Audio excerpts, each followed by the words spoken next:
Hey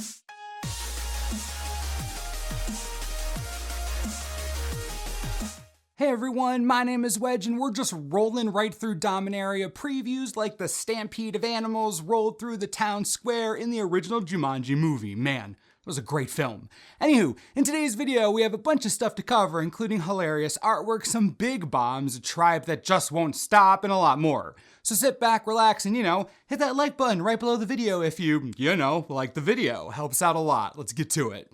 Black Blade Reforged is 2 mana for a legendary artifact equipment with an equip cost of 7, but an equip cost of 3 to equip it to a legendary creature. Equipped creature gets +1/+1 for each land you control. What a cool card! Before we get to what the card actually does, the design team clearly wants you to equip a legendary creature. At less than half the cost, it's really difficult to say no to that. And obviously giving your creature +1/+1 for each land you control is a big deal. But none of this matters when that flavor text exists. It spilled the blood of one elder dragon in Gideon's hands. It may yet taste another's? Oh, heck no. This blade's gonna kill Bolas? I think not. See, I was enjoying the set. I was all happy about coming back. The nostalgia was all up in my brain area. And then this happens? No. If Gideon strikes down Bolas, I'm done. I'm out. I need to breathe before the Vorthos in me freaks the heck out. Bolas forever. Mishra's Self-Replicator is 5 mana for a 2/2 artifact creature assembly worker. Whenever you cast a historic spell, you may pay 1. If you do, create a token that's a copy of the Self-Replicator. Say hello to our latest assembly worker. We're inching closer and closer to making that tribal deck work. In the meantime, this one copies itself over and over again when you cast your historic spells, which shouldn't be a problem since artifacts are historic spells. Now, the initial cost of 5 is quite steep, but if you pay that, you can get 1 mana 2/2s for a long time. And since playing artifacts is basically the easiest thing a deck can do, I don't imagine you'll have too much trouble. It's a cool card, definitely something worth building around, but that 5 mana, jinkies. Banalish Marshal is 3 white for a 3/3 human knight. Other creatures you control get +1/+1. Wow, this is very good. 3 mana for a 3/3 that anthems the rest of your team. Great to go wide with, but then again, just great in general too. Maybe stick this in some type of mono white or white heavy token deck, possibly with a Ketra's Monument. The connection has been brought up between this card and the history of Benalia's saga. A lot of sweet synergy there. If you want to play this in Commander, you are in luck too. Darian would freak out for this, same with Kemba, Bramaz, Elish Norn token decks, Tristani. This can go into so many strategies. I'm starting to think White Weenie might make a comeback. Oh man, White Weenie versus Mono Red Goblins. Talk about a classic bout. I'm super in.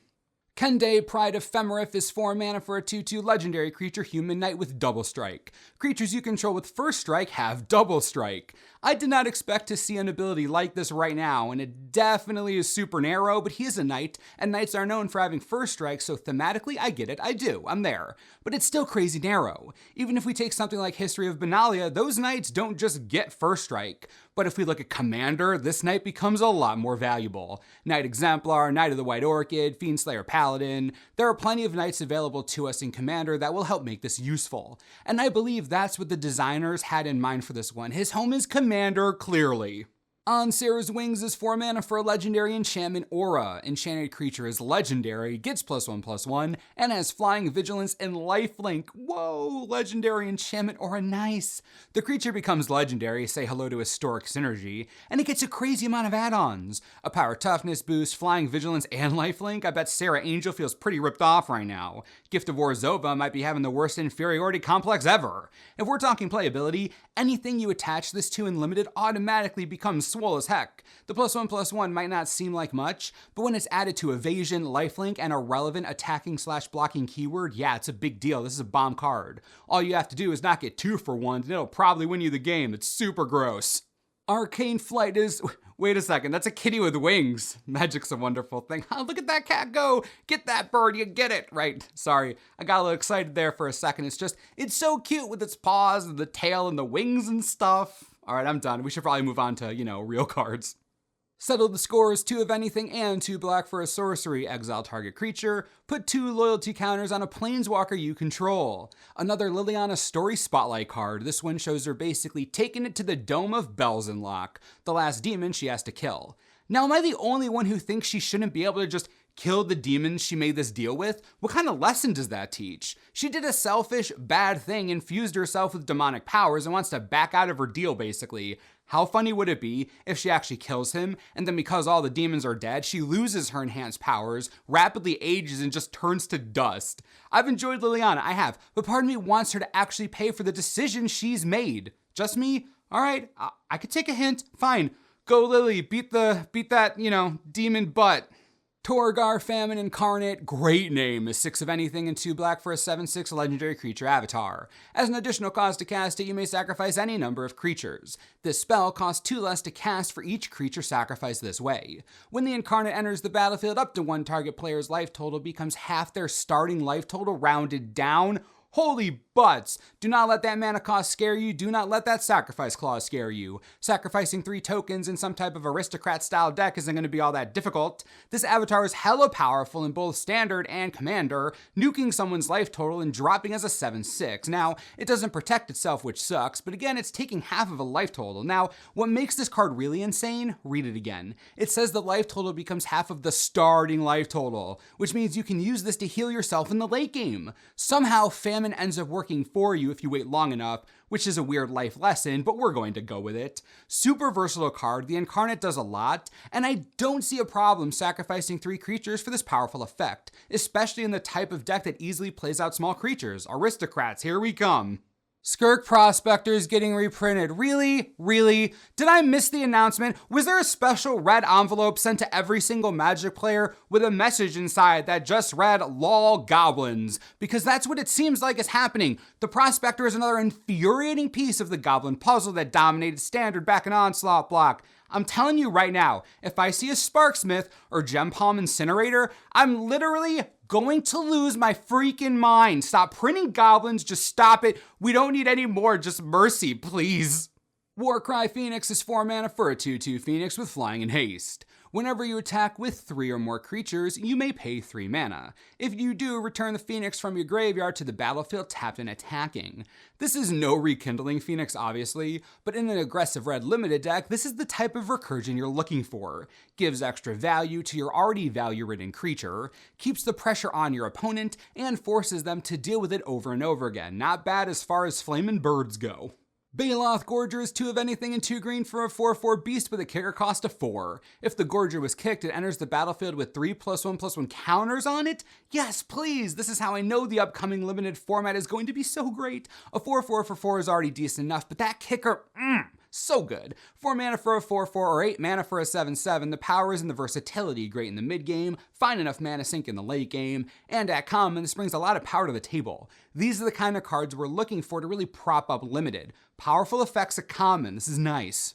Elfame Druid is 2 mana for a 0/2 Elf Druid that you can tap to add 1 green mana. You can also tap it to add 2 green mana, spend this mana only to cast kicked spells. Ooh, Kicker Tribal, I'm totally in. In the right deck, this is a sneaky Fyndhorn Elder. Even if you don't have an abundance of kicker cards, especially in limited, it's still a mana dork that ramps you. You can't go wrong there. It's another solid card with versatility that has value in any deck running green. I am absolutely loving these flexible cards. Gosh, show me more. Untamed Kavu is 2 mana for a 2/2 Kavu with a kicker cost of 3 and Vigilance and Trample. If it was kicked, it enters the battlefield with 3+1/+1 counters on it. Great for limited, absolutely bonkers bear with upside right here, but let's be real, it's a Kavu. We finally have Kavus again. What a blast from the past for sure. And look how far we've come. Kavu Titan was insane way back when, and now look, this little uncommon, they grow up so fast. I'm so proud, What an emotional video this is turning out to be. Hallar the Firefletcher is 1 of anything, 1 red and 1 green for a 3/3 legendary creature Elf Archer with Trample. Whenever you cast a spell, if that spell was kicked, put a +1/+1 counter on Hallar, then Hallar deals damage equal to the number of +1/+1 counters on it to each opponent. This is a breath of fresh air for Gruul Commander players. Kicker has actual legendary support. That's awesome. Kicker goes way back in Magic all the way to original Dominaria, so there are plenty of great Kicker cards that can easily fit into this Gruul Kicker deck. Hallar is unique, based on a cool ability, and powerful in his own right. I think I'm going to have a lot of fun building a Kicker deck. Let me know if that's something you'd want to see. It's very niche, but I think it could be real killer. We had a bunch more previews today, and we're coming up on the end of Dominaria preview season in the next few days. With that said, how do you think the set is shaping up? I think today showed us that there will be a decent amount of limited complexity here with powerful cards and powerful interactions. That's something very important to me. I love the flavor. I think the impact on constructed formats will be there. I definitely think the impact on Commander will be there just easily. All that's left is limited, and I feel good about it. So again, let me know what you're thinking about the cards released today and the set in general. And as always, thanks for watching, and we'll see you next time. This video is brought to you in part by TCGplayer.com. Dominaria boxes can still be pre-ordered right this second on TCG Player for $92 each, shipped right to your door the second the set is released. If you don't have a local game store or yours is charging way too much, this is an option for you to play Magic affordably. Right here, just click the link on the screen, helps the channel we all win. Enjoy.